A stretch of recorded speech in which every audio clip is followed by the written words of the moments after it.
visión del remanente que había regresado de Jerusalén. Él fue el que le informó la situación en la que estaban los hermanos de Nehemías. Por eso es que él le consideraba un hermano. Y era uno de los compatriotas de Nehemías, más que un hermano carnal, era un hermano en la fe, un hermano espiritual. Hananí era probablemente uno de los líderes de Jerusalén, ya que él había tomado esta iniciativa de también reconstruir las murallas de la ciudad, y había sido el que había informado a Nehemías sobre la situación en Jerusalén, como ya lo vimos en el capítulo 1, varias semanas atrás. Así que Nehemías conocía bien a este hombre. Fue por este motivo que él dijo: puse al frente de Jerusalén. Así es que él sabía con quién contaba. Él sabía cuál era el carácter de liderazgo que él había escogido para hacer este trabajo.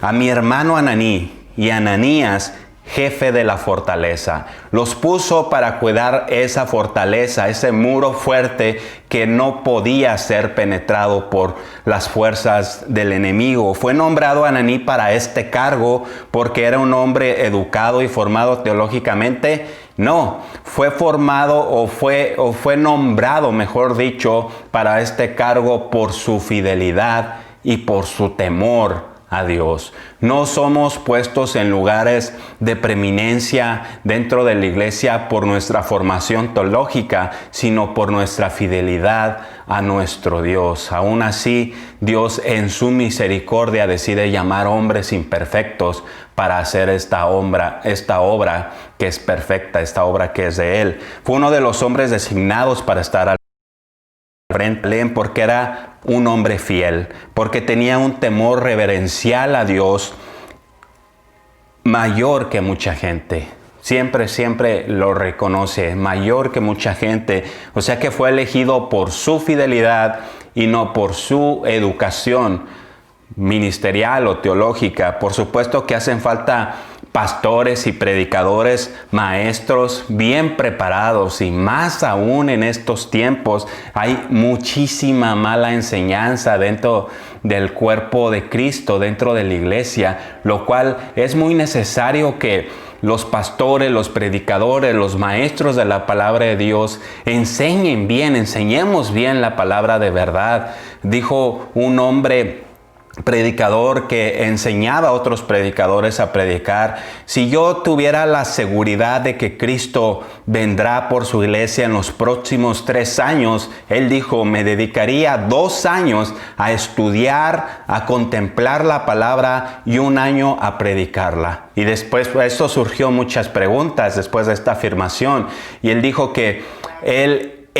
debía de tener la certeza de lo que iba a enseñar estaba correcto a la palabra de Dios, estaba concordando con lo que es la palabra de Dios. Así es que es necesario que escudriñemos la palabra. Es posible ser alguien que sirva a Dios a quien le falte un verdadero carácter. Así es que esto va acompañado, la fidelidad va acompañado de carácter, la fidelidad va acompañada de un estudio también concienzudo de la palabra de Dios. Sin embargo, es importante tener una adecuada preparación académica. A mí no se me permitió, o no tuve la oportunidad, o de plano no lo busqué con tanto esfuerzo estudiarme o prepararme secularmente.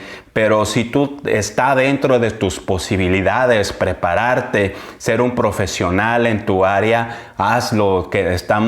La iglesia necesita más médicos, la iglesia necesita más doctores, la iglesia necesita más abogados, la iglesia necesita más ingenieros que sirvan a Dios por medio de su trabajo, que glorifiquen a Dios en sus áreas, en sus trabajos.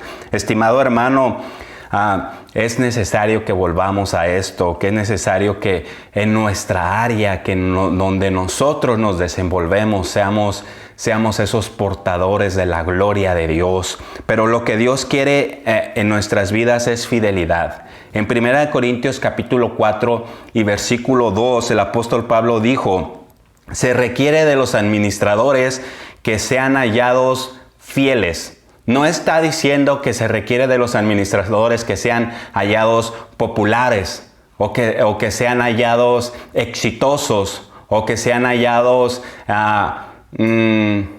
¿cómo le podríamos decir? Famosos. No, simplemente se requiere de los administradores que sean hallados fieles a la encomienda, no a una religión, no a un dogma, sino fieles a su llamado, ese llamado que no lo da ningún hombre, sino viene de parte de Dios. Estimado hermano, muchos pueden sus compañeros cristianos depender de ti, pueden las personas que están a tu cargo depender de ti. ¿Eres digno de su confianza? ¿Eres fiel en lo que se te ha encomendado? ¿Cumples con esa encomienda o te relajas a veces? ¿Te otorgas ciertas concesiones para tomarte unas vacaciones espirituales y dices, bueno, pues ahorita no nos congregamos, no hay mucha demanda de que tengamos que atender a personas en la iglesia, así es que puedo relajarme, puedo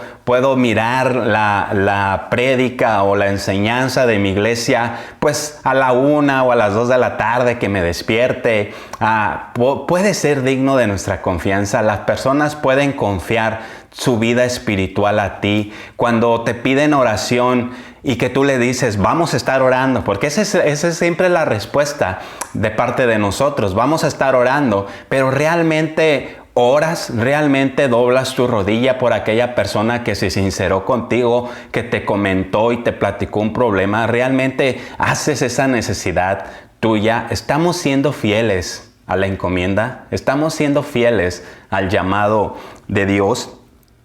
La educación es provechosa, hermano. Si usted es una persona fiel, pero no tiene ningún valor, si usted no es fiel, hay algo que no va a concordar ahí. Vamos a ver en el versículo 3, dice, y les dije, las puertas de Jerusalén no se abrirán hasta que caliente el sol, y se cerrarán y atrancarán antes de que se ponga. Nehemías era un hombre que sabía obedecer órdenes, pero también sabía dar órdenes, sabía cómo asegurar el trabajo que él había realizado, que él estaba realizando.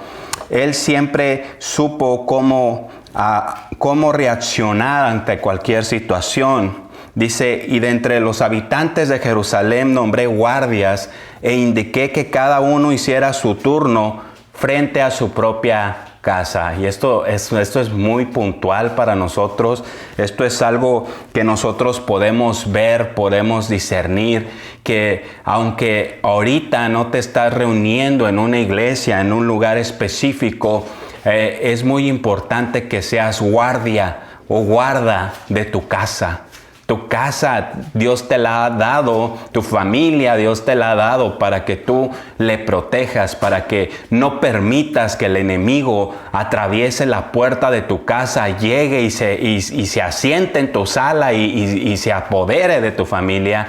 Eres guardia de tu casa, mi hermano. Si tú eres un joven que eres el único cristiano en su casa, en su familia, Dios te ha puesto como guardia de esa casa. Dios te ha puesto para que ores por tus padres, para que seas ejemplo, como Pablo le dice a Timoteo, delante de los creyentes, pero también aquí podemos aplicarlo de los no creyentes, para que por medio de tu conducta ellos glorifiquen a Dios. Y durante la noche dice, cuando cualquier cosa pudiera ocurrir, todos debían mantener la vigilancia. Vigilantes, esa es la palabra del día de hoy. Vigilantes, alerta, atentos ante cualquier situación.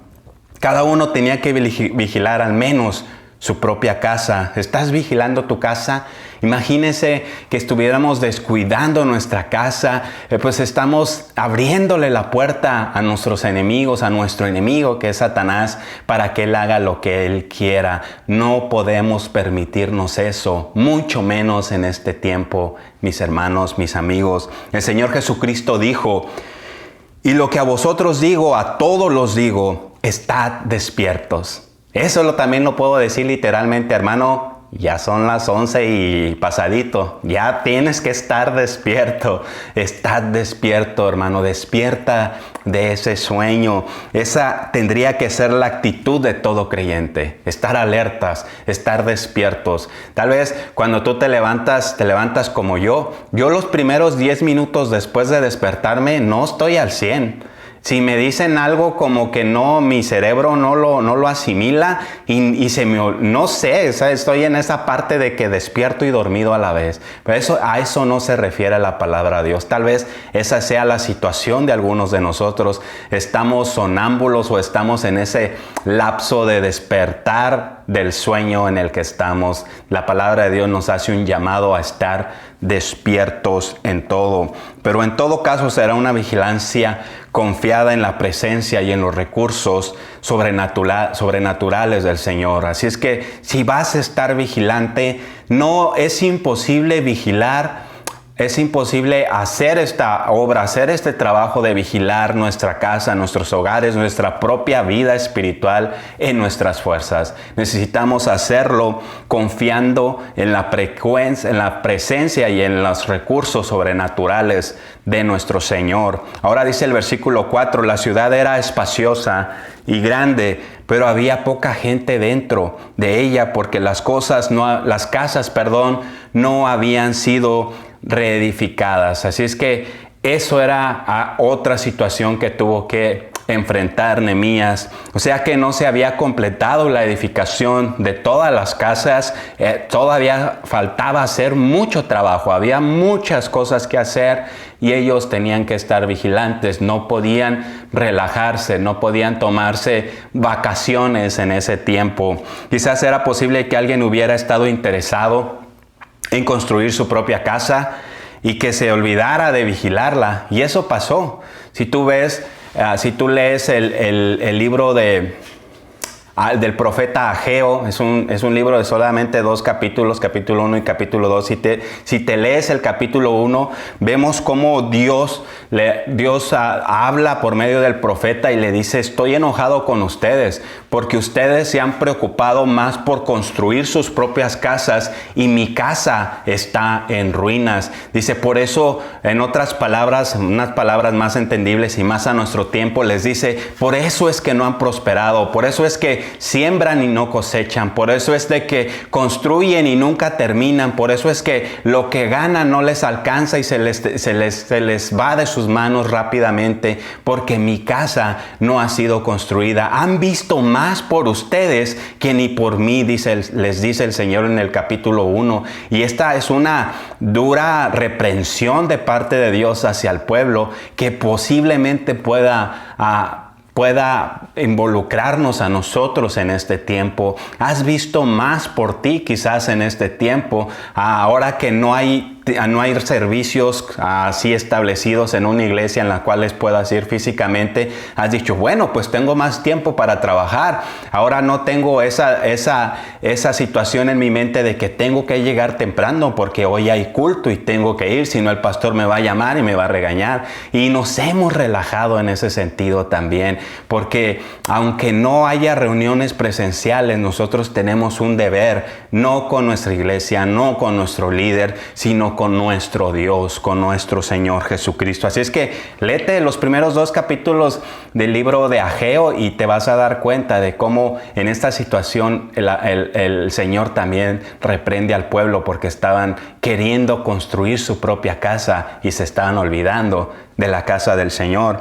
Y en la vida cristiana y en el servicio a Dios necesitamos ambos aspectos. Debemos de ver por lo espiritual también, pero también por nuestra familia, porque ellos estén bien y no les haga falta nada. No estoy diciendo abajo y te dediques a servir al Dios por medio de las redes sociales. No, tenemos que hacer un balance entre las dos cosas, pero siempre que el Señor sea lo primero, lo primordial en nuestras vidas.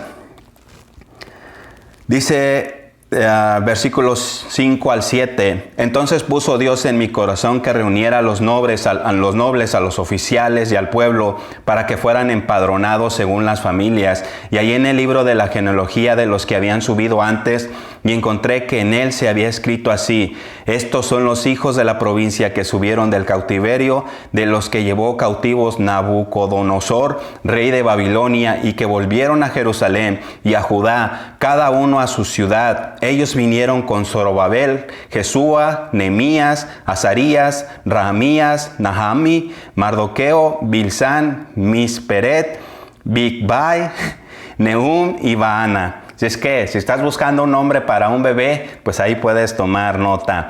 Ahora, ¿por qué permite Dios que se gastara tanta tinta en mencionar tantos nombres? Te recuerdo, no vamos a leer todos estos nombres de este capítulo en adelante. Es una gran lista, pero es presentar dos veces la misma genealogía en Esdras y en Nehemías. Bueno, es la palabra de Dios y dice el Salmo 112, versículo 6, para que siempre sea recordado el justo. Por eso es que el Señor permitió que los nombres de estos hombres y de sus familias fueran escritos dos veces en Esdras y en Nehemías, para que siempre fueran recordados por su fidelidad, por su temor hacia Dios. Es muy, muy, muy importante que ese también sea nuestro deseo, que el Señor tenga memoria de